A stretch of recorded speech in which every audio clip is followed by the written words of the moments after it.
Təcili hava xəbərdarlığı. Dekabrın 26-sında Bakıda və Abşeron yarımadasında hava kəskin dəyişəcək. Gün ərzində bəzi ərazilərdə yağış yağacağı proqnozlaşdırılır. Küləyin istiqaməti dəyişəcək. Temperatur gecə 3-5 dərəcə, gündüz 6-8 dərəcə isti olacaq. Rayonlarda vəziyyət daha gərgindir.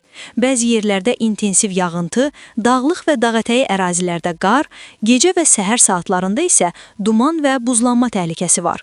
Sürücülər və dağlıq ərazilərə gedənlər diqqətli olsun. Bu il qış hələ sərt üzünü göstərməyib. Bəzi günlər yağış yağsa da, hava şəraiti əsasən yağmursuz, mülayim keçir. Amma qış fəsli yeni başlayıb. Bəzi proqnozlar qışın qarlı və şaxtalı olacağını göstərir. Bəs Bakı mümkün qarlı günlərə və şaxtaya nə dərəcədə hazırdır? Yeni Sabah məsələni müvafiq qurumlardan soruşub.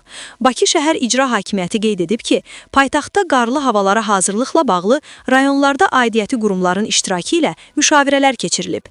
Bakı şəhər İcra Hakimiyyətinin tapşırıqlara uyğun olaraq paytaxtda qarlı havalara hazırlığın vəziyyəti ilə bağlı şəhərin rayonlarında kommunal, təsərrüfat xidmətləri, idarə və təşkilatlarının, təhsil müəssisələrinin, özəl sektorun nümayəndələrinin iştirakı ilə müşavirələr keçirilib.